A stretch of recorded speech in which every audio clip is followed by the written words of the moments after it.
Boa noite. Boa noite foi fraco, vamos falar de novo. Boa noite.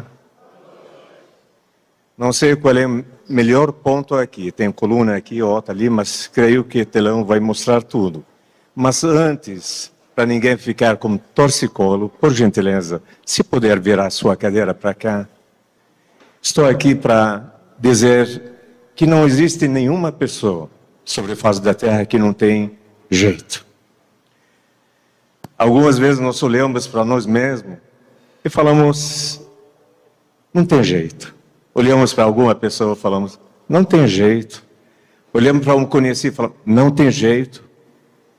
Olhamos para a vizinha e falamos, não tem jeito. Mas existe um jeito.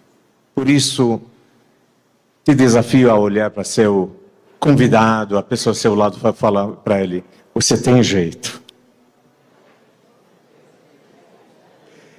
É um desafio falar para alguém, você tem jeito. Eu tenho jeito. É desafio. Que nós temos aquela mania de sermos políticos, falando tudo que agrada aos outros. Mas quando fala para alguém, você tem um jeito, a pessoa vai pensar 1000 vezes. Meu nome foi fácil. Quem comprou o convite já decorou o nome, creio isso. Então vou deixar que você pronuncie meu nome. Como que é meu nome? Nazhat Muhammad Jamil Hassoun. Facilitei. Se decorar até o final, tem um prêmio aqui da diretoria. Nascido no Líbano. Sou casado, tenho 5 filhos. Uma delas está em glória. Eu nasci num lar islâmico, no Líbano. Fui criado naquela terra. Meu pai era político, dono de terras. E até hoje eles estão na política. Tenho um sobrinho que é prefeito. O meu irmão foi indicado a primeiro-ministro. Eu também almejava ser um dia, fazer parte dessa linha também de pensamento. Estudei, terminei primeiros anos de estudo no Líbano, então aconteceu algo diferente, aconteceu uma guerra civil. Alguns, ou todo mundo sabe, que lá passou aquela terra por uma guerra civil. Eu passei 6 anos naquele tempo da guerra civil, perdi alguns anos de estudo, mas não havia mais jeito. Havia somente uma saída, sair para estudar no exterior.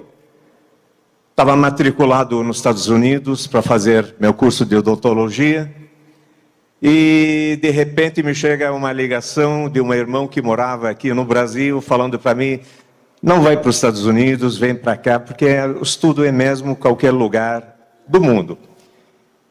Quem conhece árabes, pessoas do Oriente, eles gostam de viver em família. Eu achei bom isso, viver com a minha família. Só que eu tinha um orgulho. Falei para minha mãe, eu não vou viver a custo do meu irmão. Então eu vendi uma herança que meu pai deixou para mim. Uma parte da herança eu trouxe comigo, 1980, $50 mil, que dava para comprar no Paraguai 10 lojas no auge do Paraguai. Então era alto dinheiro para aquele tempo e para um estudante também. Fui tentar fazer vestibular em Ponta Grossa e deparei com uma coisa terrível. Essa língua maravilhosa chamada língua portuguesa. Quando você vai para outro país, ou vai preparado, ou você vai se surpreender. Eu me surpreendi também. Não conhecia o inglês, falava muito bem inglês. E, de repente, tinha que falar português. Conhecia todas as matérias, etc. Mas não tinha aquela eloquência, o manejo ainda da língua. Pouco tempo, desisti. Eu corri para meu irmão, em vez de me incentivar, colocar alguém para ensinar, ele me convidou para entrar no comércio, para aproveitar aquele valor de 50 mil, onde ele trabalhava, tinha várias lojas. Eu concordei com ele, entrei no comércio. Só que era uma pessoa inexperiente. Algumas vezes nós entramos em coisa que nós não sabemos. Algumas vezes você topa fazer alguma coisa achando que tudo vai dar certo, sem conhecimento da área, da atuação aonde você vai entrar. Eu não tinha nenhum conhecimento.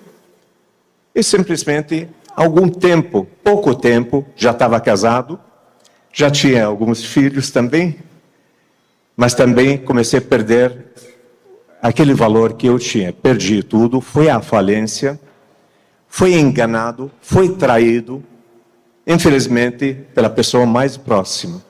Fiquei sem nada. Então eu pensei, eu tenho saída. Sempre nós temos segunda opção. E sempre temos uma saída.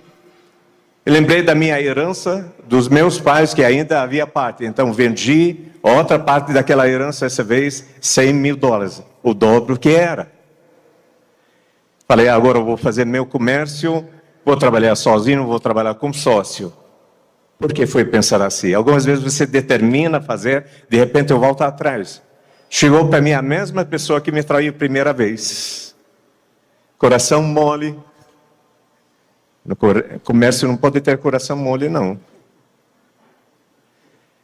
Acolhi aquela pessoa, entrei em sociedade com ele. 6 meses, durou nossa sociedade somente 6 meses.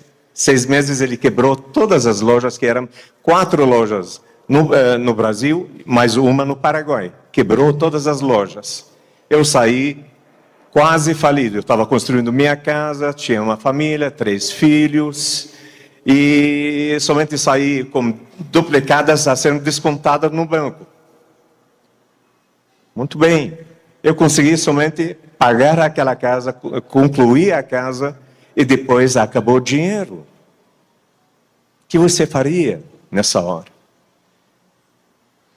Eu tentei fazer de tudo que qualquer ser pode fazer. Procurar emprego, trabalho, fazer qualquer serviço para não viver um aperto. Tinha crianças, uma esposa, mas não tinha mais comércio. Eu fui tentar, nada deu certo. Conclusão, parei. Quem foi trabalhar? A esposa naquele tempo. Foi sustentar a casa. Eu me tornei a dona da casa. Eu comecei a trabalhar dentro da casa, lavando roupa, passando roupa.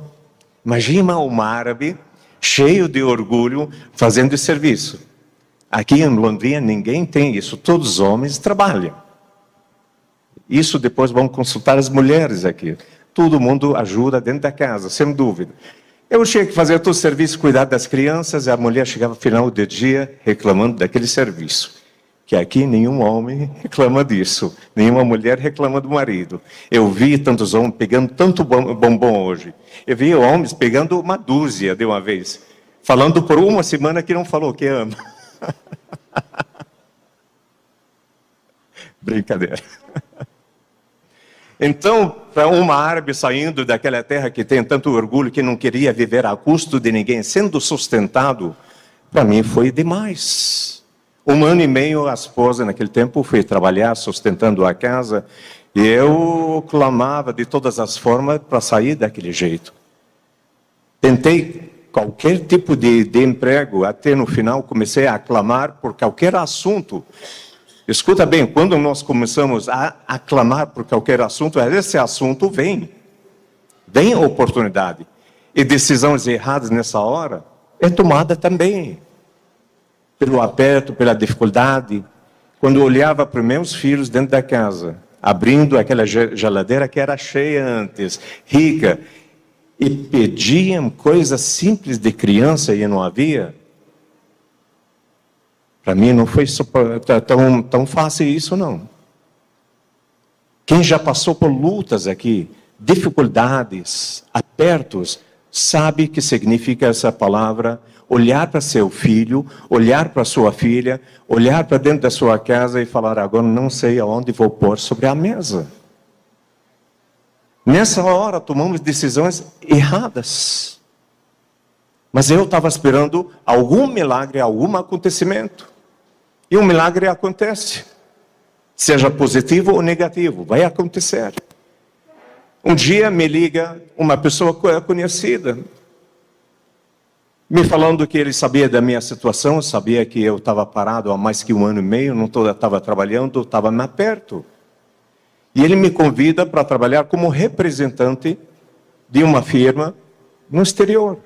Como eu falava inglês, falou, você é indicado para isso. Um amigo meu que tem isso, só entra em contato com ele no Rio de Janeiro e acerta umas coisas para você tornar um representante comercial. Para mim a alegria foi demais. Como a alegria de qualquer um que passa por dificuldade, de repente você consegue seu empréstimo, consegue pagar aquela dívida pendente, o juiz de repente dá ordem, e você sai alegre, vai festejando com a família. Eu estava naquela condição, chegou a solução para a minha vida, você é representante comercial, e ainda no exterior. O título é muito bom, mas a realidade foi outra.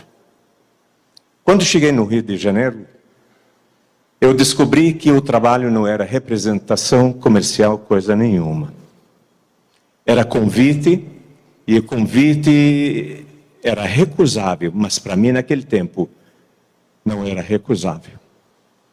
Porque diante de mim estava uma família, diante de mim havia face daquelas crianças, e eu queria sair daquela situação.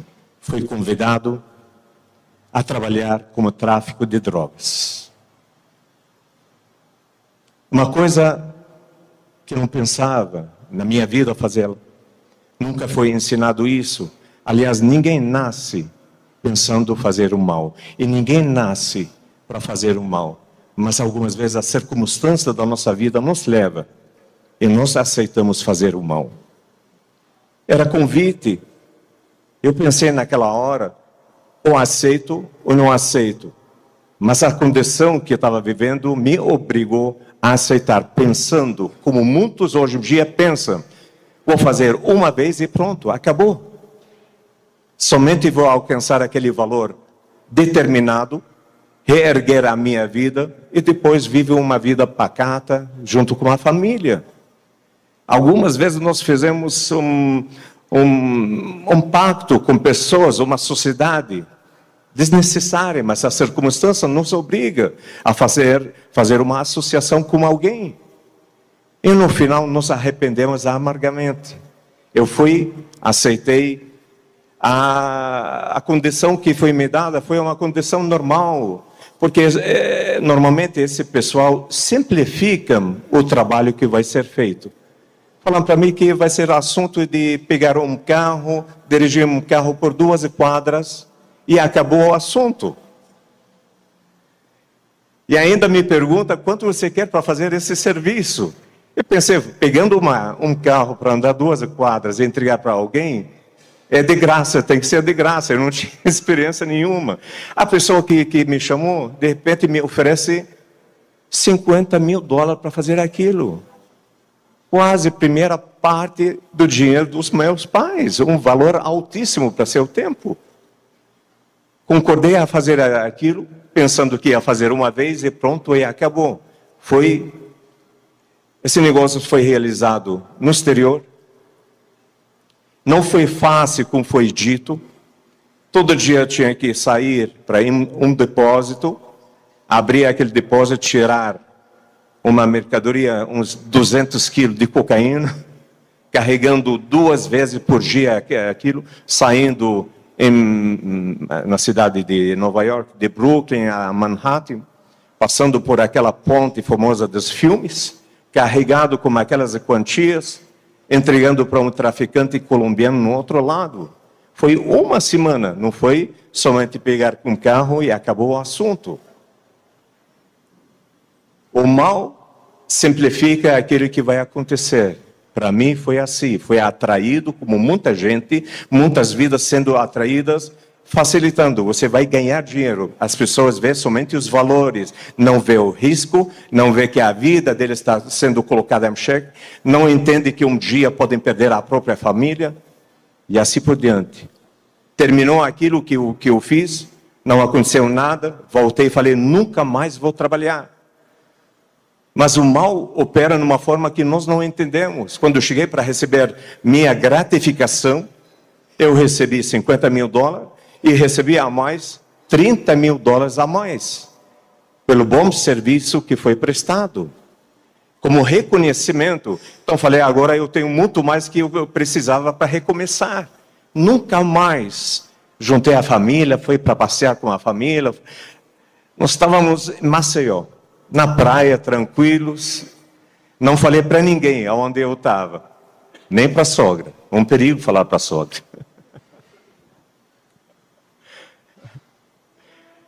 Dentro daquele hotel, de repente toca o telefone, eu levo um susto de ouvir aquela voz. Eu pergunto, como você me achou aqui?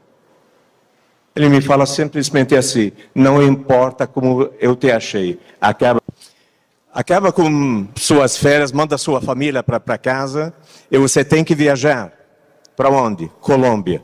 Até então, a minha ficha não havia caído. Eu estava como recruta no início, e de repente estou sendo chamado para ir para o exterior, ainda para a Colômbia. Eu estava já cansado dentro do meu pensamento daquilo que aconteceu comigo.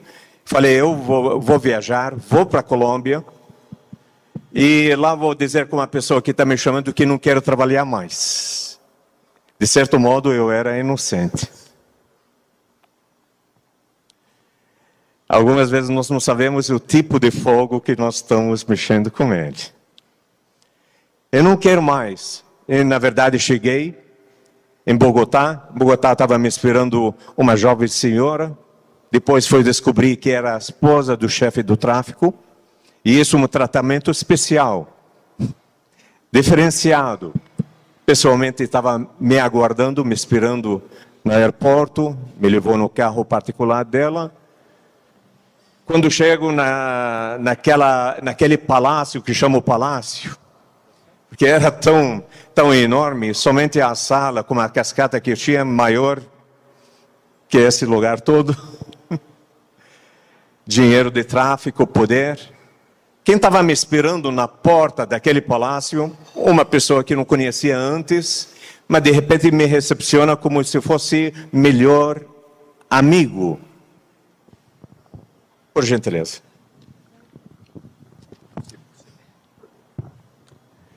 Aquele homem me abraça na entrada, me pergunta, como está sua esposa, fulano? Ela está bem, com tanto dinheiro que eu ganhei. Não vou estragar tudo. Como está seu filho, fulano? Como está sua filha, fulano? Como está a pequena? Ela foi batizada? Eu quero ser padrinho dela também. Você conhece tudo da minha vida. Obrigado. Na linguagem de tráfico, você está na nossa mão, conhecemos seu andar, sabemos aonde você vai, sabemos detalhes da sua vida, sabemos quem é você e quem é a sua família. Não existe uma parte na terra onde você pode se esconder de nós. Eu descobri que estava lidando com o cartel de Cali de Colômbia. Assim mesmo, no início da minha inocência, eu estava pensando dizer, não, eu não quero mais trabalhar nesse lugar com você, eu quero viver só, eu quero viver a minha vida. Aquele homem foi falando das coisas boas que eu fiz, foi falando das minhas qualidades, eu não sabia que eu tinha qualidades. E aquele homem falava e eu estava angustiado, querendo dizer, não quero mais trabalhar. Eu queria ver minha família, minha pequena que ficou doente. Quando viajei por tanto tempo, fiquei 2 meses longe dela, ela ficou doente. Hoje essa minha filha tem 34 anos de idade. Não quero trabalhar mais, mas o homem não parava. Ele olhou para mim e falou, eu e meus sócios achamos por bem substituir aquele que estava liderando vocês no exterior e colocar outro. E chegamos a uma conclusão, que você é indicado para assumir esse cargo. Eu queria dizer não para ele. E mais, para você trabalhar nisso, você vai ganhar pouquinho a mais daquele que você ganhou. Queria dizer não para ele. Aquele homem fala, você vai ganhar, você não vai trabalhar, vai ter pessoas, você vai recrutar, vai abrir empresas, vai fazer serviço que tem que ser feito no exterior. Você não vai colocar suas mãos no trabalho, vai ter outros subordinados a ti. E para isso, você vai ganhar um pouco a mais. Vai ganhar $1 milhão. Na hora, falei, sim, eu quero. Meu preço naquele tempo era $1 milhão. Eu aceitei na hora, esquecendo da família, esquecendo do trabalho, esqueci do perigo, esqueci da preocupação que passei na primeira viagem. E de repente, me vi alguém que estava recebendo salário de $1 milhão por cada operação. Geralmente é feita mais ou menos umas 4 operações por ano. Naquela região onde estava sendo feita. 4. São 4 milhões... Estou falando nas meadas de 1980. Hoje em dia $1 milhão é alto. Imagina naquele tempo. 30 e poucos anos atrás, como era isso. Eu me tornei uma pessoa querida dentro do cartel de Cali. De tal modo que 1 ano depois fui chamado para assumir todo o Brasil. Eu não sabia que eu tinha tantos talentos, tanto valor. E infelizmente quem descobriu esses valores foi o chefão de tráfico. Me tornei um chefe de tráfico no Brasil e chefe responsável no exterior, onde abria empresas aqui, empresas no exterior, recrutava pessoas aqui e no exterior. E assim a minha riqueza não ficou no $1 milhão mais. Tornei depois sócio nos negócios. Muito dinheiro, valores altíssimos, não faltava nada, mas começou a faltar o mais importante. Foi para o tráfico, foi para o poder. Aquela família que foi lutar por ela, por causa de iogurte que estava faltando na geladeira das crianças, eu perdi aquela família. Não havia mais tempo, nem para dizer eu te amo, ou para dizer para o filho, vamos brincar um pouco. Raramente aparecia em casa. E a conclusão só, brigas, ódios, e tentava comprar eles por joias, brinquedos, coisas caras, novidade trazida do exterior, mas isso não segurou um casamento. Algumas vezes, não precisa isso. Na correria de dia a dia, você não temos tempo para nossa família. Algumas vezes nós pensamos que basta correr para dizer, mulher, eu estou trabalhando, não sabe, não entendo, eu tenho que ficar até alta hora na empresa. E se alguém está fazendo isso, compra bastante bombom, por favor. Porque isso não vai segurar casamento, não. Quem segura o casamento é o casal junto. Quem segura os filhos, o casal junto aos filhos. Porque os dois vão segurar os filhos, vão ensinar os filhos, vão educar os filhos. E os filhos vão sentir a autoridade dos pais e amor dos pais pela vida deles. Eu não tinha mais tempo para a família. Brigas, dificuldades, ódio, separamos. O alvo que era a família acabou. Muito poder, muito dinheiro, de tal modo que meus amigos também perdi, para ninguém me perguntar de onde você tem esses valores, como você tem essa riqueza. Eu perdi por querer, meus amigos também. Únicos amigos que me sobraram, aqueles que trabalhavam no tráfico, e se chamasse eles de amigos, não sei se são amigos, eram negócios. Um dia, eu fui para o Líbano para visitar a minha mãe, depois de tantos anos. Eu fui com uma intenção de comprar presente para ela, um apartamento, uma casa, a minha mãezinha, que não tinha visto ela há 11 anos. Cheguei, mas fui lá, carregando o meu orgulho, carregando minha arrogância junto. Cheguei naquela terra, e por uma coisa tão simples, Estraguei a viagem. Entristeci a minha mãe. Coloquei dinheiro no volta no meu bolso e voltei sem comprar nada para ela. Uma semana depois, eu estava em Nova York. Ligo para minha mãe, conversando com ela estava tão seca comigo. No final da conversa, eu falo para ela, como sempre eu falava, mãe, pode me abençoar? Pela primeira vez em longos anos, minha mãe não me chamou de filho. Ao contrário, ela falou exatamente, eu não vou te abençoar.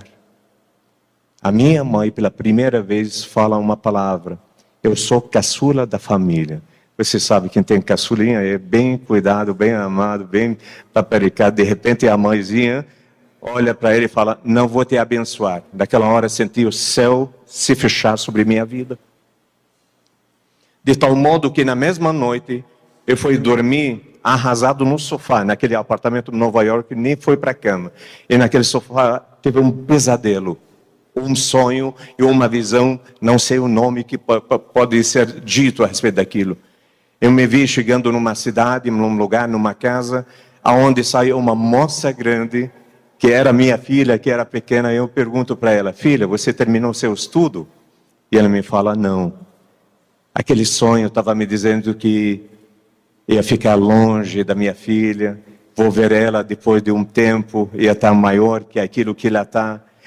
Parecia a decisão divina estava se estabelecendo na terra, contra uma pessoa que estava transgredindo, estava fazendo as coisas erradas, precisava ser despertado, e algumas vezes nós precisamos ser despertados, porque a nossa consciência fica cauterizada naquele que a gente faz diariamente, e nós não percebemos o mal que estão fazendo ao nosso próximo, as pessoas que estão ao nosso redor, e muitas das vezes atingimos a nossa própria família, sem querer, sem perceber que nós estamos fazendo mal. Eu acordei daquele sonho arrasado, e a partir daquele momento, a minha vida começou a entrar uma ruína maior que aquela. Comecei a ganhar muito dinheiro, mas a minha vida se arruinando. Não sentia mais a paz, não sentia mais a alegria. Um homem solitário, um homem que vivia só, um homem que só tinha prazer dele em tomar coisas que vestia, para esquecer a realidade que vivia. Um milionário que não podia colocar na praça aquilo que tem, somente divertia quando saía para o exterior, e ainda chegou um tempo não tinha mais prazer em se divertir. Riqueza, poder, somente isso. Tudo começou a dar errado, tudo que estava fazendo começou a dar errado, até a chegada do ano 1994. Estava dando as coisas tão errado, que uma operação naqueles dias estava sendo preparada em Tocantins, perto da cidade de Guaraí, numa fazenda, e deu tudo errado. Tudo estava dando errado. O prazo é curto, determinado para pegar aquela mercadoria, passar ela para o Porto dos Santos, mas estava tudo errado. Eu era chefe daquilo. Não devia estar junto com aquilo, mas estava dando tudo errado e eu achava que a minha presença solucionava tudo. Que algumas vezes nós achamos que nós resolvemos tudo, só a nossa presença resolve tudo. E hoje em dia tem tantas pessoas que acham que pelo fato que eu estou ali, vou resolver o problema. Nós achamos que somos dono do mundo algumas vezes, que os outros não sabem. Os outros sabem menos que a gente, por isso tem muita gente até hoje erram e falham por achar que são únicos. Vou falar uma palavra só. Se você acha, eu acho que nós somos únicos, coitada da nossa família depois que nós saímos.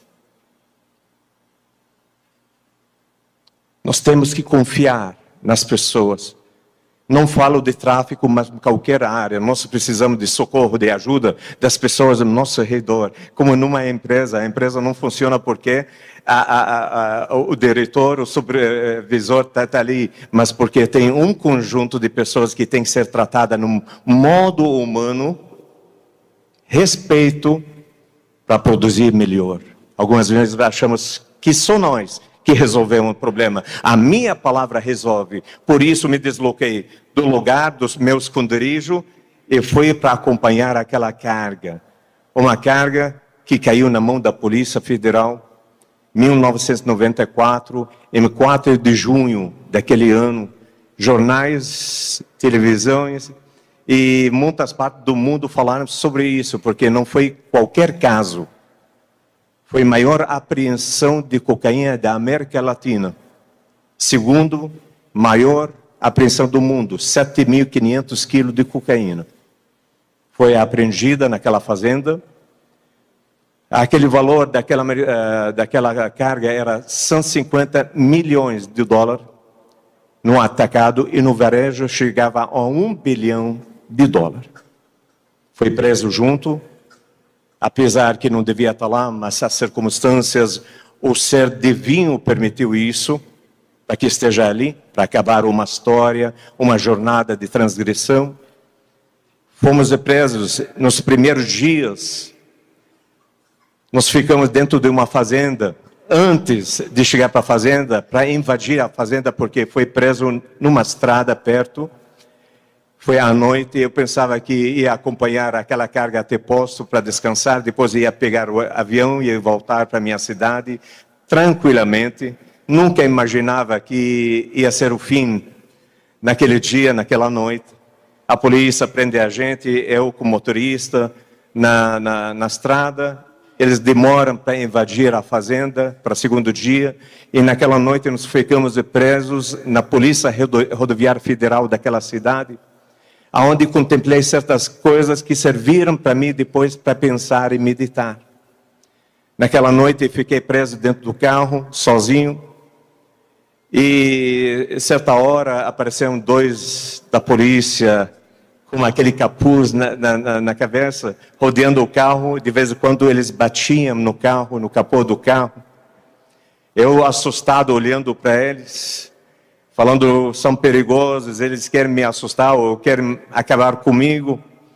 Certa hora eles desaparecem, aparecem 2 com um aparelho de choque, entram de cada um de um lado, apertam aquele aparelho de choque, sai aquele azulzinho daquela faísca dele e para aquele aparelho. Do mesmo jeito que entram, eles pulam fora. Eu pensei que iam pegar outro aparelho, mas nunca mais apareceram dentro daquele carro. Não entendi por quê. Certa hora, vem um policial, abre o carro do motorista em frente. Quando ele abre o carro do motorista, deixa ele aberto. Eu vejo meus documentos, embaixo dos meus pés estava sentindo um saquinho cheio de dinheiro que a polícia não havia achado. Eu pensei assim, vou pegar aquele dinheiro, pego o documento, ligo para alguém manda um avião para mim, eu estou em Colômbia, vou fugir. Mas de repente eu olho ao meu redor, não havia ninguém, naquela escuridão, ninguém mesmo, nenhuma polícia. Aí pensei, acho que eles abriram aquela porta para tentar fugir, para me dar tiro. Pensei aí, desisti de sair daquele carro. Terminando aquela noite, no segundo dia invadir uma fazenda, eu fui levado para dentro daquela fazenda com uma sede de uma noite anterior. Fomos amarrados nas árvores dentro daquela fazenda. Quem conhece Tocantins, quem tem fazenda por lá, naquela terra árida, areia, parece areia de praia, e aquele calor. Então chegou a tarde e a gente estava sem água. Certa hora à tarde eu chamo um policial que estava passando, pedi por gentileza se dá para trazer água para a gente beber. Ele me mediu de cima para baixo, foi para dentro, pegou um caneco com uma água, entregou para todo mundo, 13 que estavam presos ali, entregou água para todo mundo. Quando chegou em frente, ele jogou água no chão. Queria amar ele naquela hora, mas não conseguia amar ele mesmo. Passou aquela hora, mas pouco tempo depois aparece de uma barraca na fazenda um policial com um copo de vidro cheio de água, vem na minha direção e me entrega aquele copo de água. Eu pensei na hora que haviam colocado algum veneno, alguma coisa para liquidar comigo, para dizer matar um chefe do tráfico. Mas a sede estava maior que o medo, eu tomei aquela água e ainda estou vivo para contar esse testemunho. Terminando isso, Chegou notícia que a Polícia Federal, da chefe da Polícia Federal, superintendente da Polícia Federal de Brasília, estava chegando para conhecer essa grande apreensão. Então, para ele não ver o maltrato que eles estavam fazendo, certas torturas que outros estavam passando lá dentro, colocaram a gente dentro de um barracão, que estava na fazenda, grande barracão, que tinha colunas de ferro, e fomos algemados cada dois dentro daquele ferro, e ficamos sentados no chão dormindo. Mas à noite, certa hora da noite, senti alguém mexendo com o meu braço. Foi interessante isso. Quando abri meus olhos, vi um policial colocando um pedaço de papelão baixo do meu pulso para o ferro não machucar.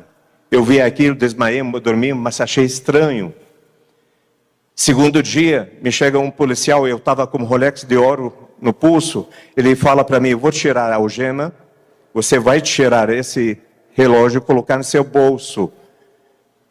Eu estava estranhando, ele falou, para nenhum dos meus colegas tomar esse relógio, mas quando você vai chegar para a custódia, você deposita lá. Achei a atitude estranha daquele policial. No terceiro dia, estavam preparando o avião foi fretado para levar todo mundo como policial para Brasília, superintendente da Polícia Federal, e dentro do barracão havia somente um policial lá dentro. Aquele policial estava com um fuzil nas costas, e conversava com companheiros que estavam presos. Cada vez que conversava com eles, eu estava do outro lado do barracão, sozinho naquela manhã.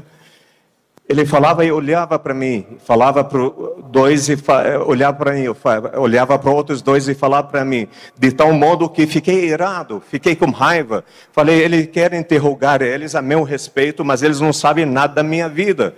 Quando chegou para a final, antes de começar a conversar com os outros, eu que gritei. Policial, você tem alguma coisa contra mim? Aquele policial voltou para mim, não veio com uma agressão, palavra dura, não. Ele chegou para mim, sentado no chão, ele se inclinou, olhou para mim e falou, Nasrat, você acha que Deus escolheu isso para a sua vida? Aquele homem era cristão e estava anunciando o evangelho àqueles que estavam ali. Eu achava que estava falando mal de mim, mas na verdade ele não sabia como chegar a mim. E talvez Deus estava falando para ele, espera, ele vai te chamar. Eu que chamei ele, ouvi primeiras palavras de evangelho da boca daquele policial. E mais interessante, aquele policial foi o mesmo policial que abriu a porta, não é para fugir, para entrar vento dentro daquele carro. Era um dos dois mascarados que estavam orando por mim dentro do carro, e eu achava que eram perigosos. Era o homem que me falou, tira o relógio para ninguém tirar. Foi o homem que me trouxe água para beber. Foi o homem que trouxe aquele pedaço de papelão para não machucar meu pulso, aquele ferro. Um homem que estava a serviço do rei. Ele não estava olhando para mim como inimigo naquela hora, mas de uma pessoa que estava precisando conhecer a salvação. Somente para dizer uma coisa, eu busquei a Deus pela vida dele por 15 anos. E Deus me deu a oportunidade de encontrar ele 15 anos depois. Num grande evento, eu estava falando essas palavras, quando alguém me toca e fala, sabe quem está sentado aqui? Quem? A irmã desse policial. O segundo dia ele veio, a imprensa veio depois de 15 anos. Nós tivemos um encontro e um grande abraço também. Nós cremos que Deus pode mudar a vida. Mas eu estava naquele estado, não aceitei nada de novidade. Eu ouvi palavras boas. Fui levado para a superintendência da Polícia Federal e dentro daquele lugar, o único livro que eu tinha para ler era o livro da vida. O muçulmano de repente pega a Bíblia Sagrada, não sabendo aonde abrir. Mas lembrei de Salmo 23, que na minha cidade, 6 horas de tarde, entoavam 6 horas da tarde, Salmo 23. Então procurei Salmo 23, li aquele salmo, o Senhor é meu pastor e nada me faltará. Quando terminei o salmo, alguém me falou, abre o Salmo 91, chamado Salmo de Proteção. Eu li o salmo, gostei demais do salmo. Aí decidi ler a Bíblia desde o começo. Em 3 meses, li a Bíblia de Gênesis, Apocalipse. Certa tarde, antes de chegar à minha condenação, eu estava lendo alguma coisa sobre cura interior. Metade daquele livro me via naquela tarde só dentro de uma cela fria. Aquele que não acreditava muitas coisas se dobrar dentro daquela cela e falando essas palavras: Senhor Jesus, eu te confesso hoje como meu Senhor, único, suficiente Salvador. Havia algo estranho dentro daquela cela que me pressionou para fazer aquilo, algo sobrenatural, algo tão gostoso, de tal modo que me ajoelhei para fiz essa confissão. Mas quando abri meus olhos, não via nada de grade, de ferro, nada. Mas via tudo em branco ao meu redor. Uma alegria tão imensa que tomou meu coração, minha alma. Comecei a rir, chorar ao mesmo tempo, sem entender nada. Estava doendo já o queixo de tanto aquele sorriso que estava esticado. E chorando ao mesmo tempo. Era um momento tão lindo que passei. Momento de conversão. Momento de uma nova aliança que estava sendo feita. Depois disso, chegou a minha condenação. O advogado havia dito que a juíza é humana. O máximo ia dar 8 anos. Eu falei, dá um jeito, porque havia valores, dinheiro, ainda minha mente estava trabalhando na área da corrupção. Dá um jeito. Mas quando chegou a minha condenação, foi quase 20 anos de prisão, de crime hediondo. Segundo a lei antiga, eu devia ter ficado 14 anos, pelo menos, dos 20 anos. Quando eu recebi aquela notícia, falei, agora eu vou morrer, não vai acontecer, não vai mudar a minha vida, acabou, não tem como sair, vou entrar dentro da prisão e nunca mais vai sair. Tentaram me transferir por causa da pena para o estado de Paraná, por causa de família, familiares. Só que o secretário da segurança, naquele tempo, negou a minha entrada, dizendo que esse homem tem riqueza, tem dinheiro, tem poder. Vai corromper policiais, vai fugir e vai sobrar para nós aqui no estado. Negou isso. Meu destino ficou na penitenciária de Papuda, em Brasília. Naquele lugar, eu não fui para o tráfico, não fui para fazer organização criminosa, ao contrário. Eu fiz uma aliança com Deus e a sua palavra. Aonde fui ter mais experiências com Deus. Aonde dentro daquele lugar, meu estado começou a mudar rapidamente por causa dessa aliança. Começou novidades acontecendo na minha vida. Havia 3 pátios diferenciados lá. No último, para aquele que quase para sair.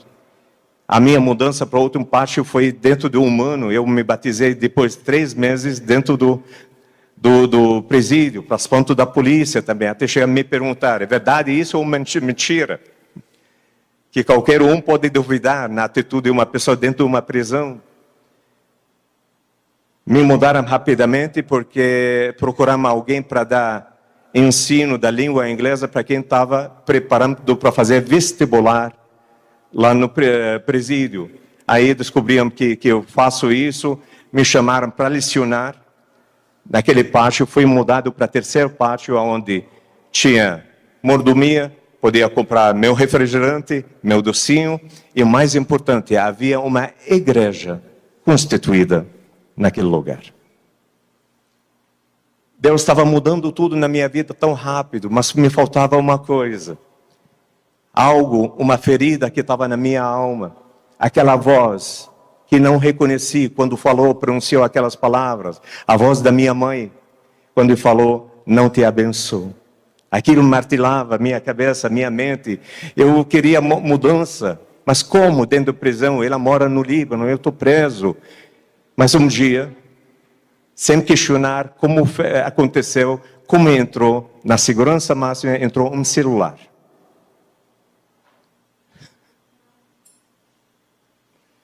Imagina o tipo da segurança máxima. Um aparelho celular entra dentro do presídio. Chega na minha mão, eu tinha poucos minutos para usar aquele aparelho. Tentei para ligar para advogados, conhecidos, amigos. Não consegui. Aqui no Brasil, quem conhece naquele tempo, para pegar a rede era tão difícil. Aí, no último minuto, falei, vou tentar ligar para minha mãe. Se aqui não estava pegando, imagina para o Líbano. Eu desquei o número, na hora, toca o telefone na casa da minha mãe. Na hora, a minha mãe parecia que estava esperando ali, segurando aquele telefone. Atende o telefone. Eu escutei aquela voz doce, gostosa da minha mãe. Certamente a voz da sua mãe mais doce da terra. Eu chorei tanto, minha mãe chorou bastante. Os poucos segundos ou minutos que sobrou, falei, mãe, eu não posso ficar nesse telefone. E com receio, falei, mãe, pode me abençoar? A minha mãe, ainda sendo muçulmano, ela usou uma palavra, talvez para mudar a história. Talvez não sabia que ela estava falando, mas usou aquela palavra. Ela falou, filho, eu te abençoo com toda sorte de bênção que Jacó abençoou seus filhos. Senti naquela hora uma ducha de alegria, de alívio. Algo tão tremendo acontecendo na minha vida, parecia de novo, aquela esperança acendendo de novo. E não era por menos. Poucos dias depois, chega para mim uma palavra profética dentro do presídio. Alguém entra dentro, um missionário entra naquele presídio procurando o irmão Jamil. Aí ele entra gritando, quem é o irmão Jamil? Eu falei, se prepara porque você vai chorar, porque eu vejo um anjo atrás de você com lenço na mão, porque você vai chorar. Eu comecei a chorar antes dele falar. Ele pregou naquela manhã, fez tudo o que tinha que fazer. No final, ele me chamou diante de todo testemunho que estava, visitantes, e falou, esses dias em Brasília, numa casa de fé, alguém estava falando sobre um traficante que foi preso, ex-muçulmano. Ele estava falando da sua vida. E quando ele estava falando da mudança que Deus estava falando na sua vida, uma mulher daquela igreja usada por Deus, falou, Deus na boca dela, esse é meu filho amado, que ainda farei uma grande obra na vida dele. Ele falou, hoje eu estou aqui para dizer, em breve Deus vai te tirar dessa prisão, vai te levar de volta para a cidade onde você saiu. Não quis se cumpriu isso, um pouco tempo, para aquele que tinha que ficar dos 20, 14, em 3 anos e 4 meses, eu saí da prisão. Para espanto de todo mundo, seja jornais, seja policiais, seja pessoas falando que juízes foram corrompidos para minha saída, mas eles não sabiam o poder de oração de uma mãe e a bênção divina quando repousa sobre a vida de alguém. Era a maior pena, minha pena. Eu fui o primeiro a sair da prisão. Os outros padeceram por anos dentro. Saiu como primeiro, voltei para a Foz do Iguaçu. Voltei, e alguém pode me perguntar, e o dinheiro? Eu estava com dinheiro para recomeçar a vida? Não. Deus não permitiu aquele dinheiro permanecesse na minha mão, dentro da prisão, por causa de procuração, passando para a polícia não pegar, supostamente. Eu perdi tudo aquilo, porque eles achavam que ia morrer dentro da prisão. Quando saí, e não fui atrás de nenhum desses, porque saí com um pensamento diferente. Não corri atrás daquele dinheiro, não pedi a ninguém esse dinheiro de volta, porque aprendi que não era dinheiro lícito, que custou sangue, custou vidas também. Eu saí sem nada, zerado de tudo, menos um apartamento que eu tinha. Deus talvez permitiu aquele apartamento até ficar por um tempo dentro dele. Passei por lutas maiores, que me levaram para o tráfico. Passei por dificuldades maiores, que qualquer um poderia dizer, porque não vai fazer alguma coisa diferente para sair daquela situação. Eu tinha um amigo, esse amigo não me deixava, chamado Jesus Cristo. Eu frequentava uma casa onde havia uma senhora que orava pelos outros. E um dia, aquela mulher, ela olha para mim e fala, o diabo vai te ligar. Eu olhei com espanto para ela, falando, mas como o diabo vai me ligar? O diabo vai te ligar. Não deu explicação. Uma semana depois, dentro do apartamento, no auge de grande dificuldade, escuto uma voz conhecida me ligando, me convidando para fazer a última operação. Valor altíssimo. Era meu momento de decidir na vida. Olhar para trás, voltar daqueles votos ou permanecer. Eu agradeci a pessoa que me ligou, desliguei o telefone, fui para a sacada do apartamento no 20º andar, dobrei meu joelho, olhei para o céu estrelado, falei, Senhor Jesus, não te troco mais por 1 milhão, 10 milhões, não importa o valor, porque o Senhor é responsável por minha vida. E na verdade, Deus tomou a minha vida. Eu vivo debaixo da graça de Deus há mais que 24 anos, mais ou menos 24 anos, desde a minha saída da prisão. Nunca entrei no tráfico mais, nunca precisei fazer isso, mas Deus se encarregou na minha vida. Tenho uma família feliz, família abençoada. Hoje a minha esposa não veio, mas estava comigo em outros capítulos até então. Ela cansou um pouco, deu para ela descanso para ficar junto com minha caçulinha, mas sempre me acompanha e ela é fiel testemunho da nossa vida. Deus mudou a nossa história, mudou o nosso jeito. Nós não precisamos colocar a mão naquele que não é abençoado, aquele que é lícito. Somos honrados aonde nós andamos, em tudo que fizemos. E isso que importa. Importa viver uma vida digna. Conheci a Donep há mais que 25 anos, quando era comerciante na cidade de Deleste, mas também trabalhava como tráfico. Fui para um jantar, que nem esses. Como alguém talvez foi convidado, foi por causa de jantar. Depois me convidaram tantas vezes. Eu não tinha mais tempo, ou não queria também. Mas depois voltamos para a Donep. Hoje em dia somos sócios no capítulo 32, que ele manda grande abraço para a mesa diretora, para todos aqui. E aprendemos a viver, não é por circunstância, mas por princípios também. Aprendemos a sermos um povo feliz, aprendemos a sermos uma família feliz, aprendemos a ter tantas coisas, sem necessidade de ter tantas coisas ao nosso redor. Hoje, podemos dizer que a gente faz parte do povo mais feliz da terra, sim. Somos uma família que anda junto, que discute junto, que resolve junto, que vive junto. E a nossa família é uma família debaixo da bênção do Senhor. A minha história resumida foi essa. A sua história pode ter algum desfecho diferente também. Ninguém aqui passou por tráfico, ninguém passou aqui por dificuldade dessa talvez que eu passei. Mas olha a situação onde eu estava. A condição que muitos queriam minha morte. Condição de ódio e de raiva. Eu tinha uma filha do primeiro casamento que me odiou tanto, que um dia viu a agenda dela escrevendo com sangue dela, que ela me odeia até a morte. Para um filho falar isso do pai, imagina a vida como foi. Mas Deus restituiu e restaurou essa área também.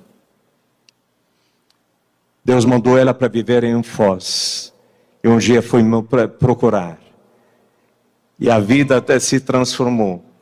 Ela me aparece de madrugada de um dia falando, pai, tira demônio do meu corpo.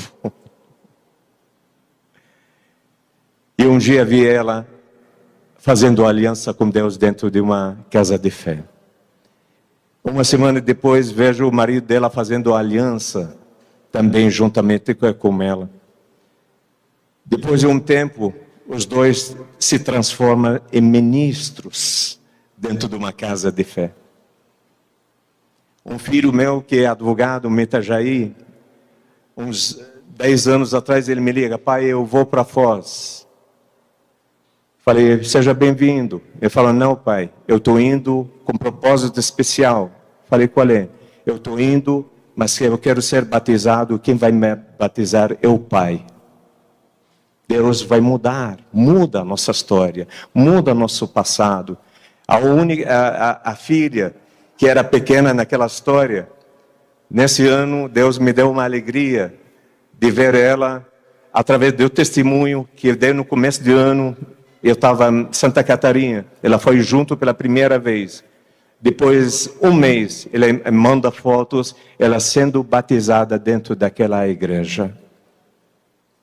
Nós estamos na presença de Deus, porque o único caminho. E isso, hoje que quero falar para você, talvez você está passando por dificuldade. Você tem problema na casa, tem problema no trabalho, problema com saúde. Você ouviu o que Deus fez na minha vida através de uma, não é simples, uma profunda aliança que fiz com Ele. Uma entrega que eu cheguei a dizer, eu entrego tudo na sua mão. E foi uma entrega real, verdadeira, sincera. E a partir daquele momento, Deus falou, você não sabe fazer, não tem visão como você vai realizar, mas eu vou fazer. E assim Deus foi mudando, Ele fazendo as coisas na minha vida, mudando a história, pouco a pouco, para chegar até esse momento de ser colocado em frente de vocês, apresentado por uma mesa honrada, para trazer essa palavra para vocês. Talvez vocês estão passando por luta, dificuldade, alguma coisa impossível na vida de vocês. Por isso, aquilo que aconteceu na minha vida, estou aqui para ofertar para vocês também. Eu não tenho medo de errar, dizendo para vocês, façam de igual modo, vão experimentar uma nova vida, uma mudança. Eu não tive a oportunidade de conhecer os visitantes essa noite, que tinha muito movimento. Se me permitem, eu quero conhecer os visitantes que estão hoje, foram convidados. Quem são? Pode dar um sinal só para conhecer. Que Deus abençoe a cada um, que Deus abençoe a cada um. Tem bastante visitantes. A vocês, visitantes, meu desejo que essas palavras que eu falei, ter achado no coração de vocês um lugar. E através disso, a vida venha mudar.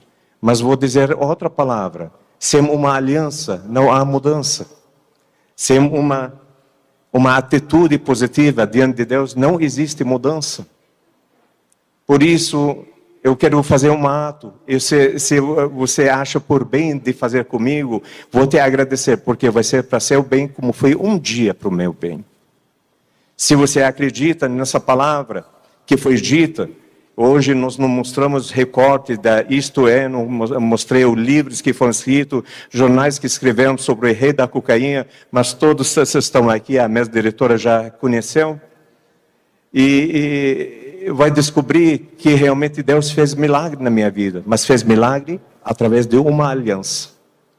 Se você está passando por dificuldade, tem problema na sua vida, a qualquer nível, eu quero te convidar a fazer aquilo que eu fiz, uma aliança com Deus essa noite.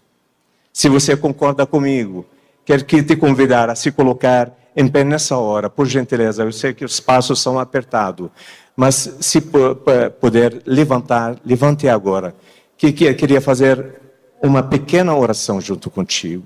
E nessa oração, tenho certeza que Deus vai mudar a sua vida, a sua história, como mudou a minha história, mudou a minha família, mudou meu passado, meu relacionamento com minha família, primeira família. Se quiser receber essa oração, por gentileza, pode levantar, eu vou orar junto contigo.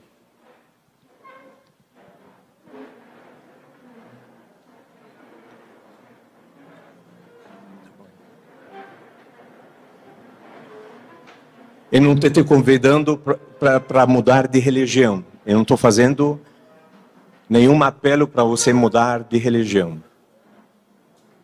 Mas para conversar com Deus a respeito daquilo que você está passando. E você estaria compartilhando contigo aquilo que eu fiz. Naquele dia, naquela solidão de uma cela, onde a minha vida mudou. Eu sei que na outra ala talvez tem pessoas ali. Se querem participar aqui, vocês estão me vendo, mas se querem vir para cá, vem aqui também. Apesar que o espaço é limitado. Feche seus olhos agora, por favor. Coloca sua mão sobre seu coração. Lembra de todas as coisas ruins, difíceis, que você está passando talvez, ou já passou.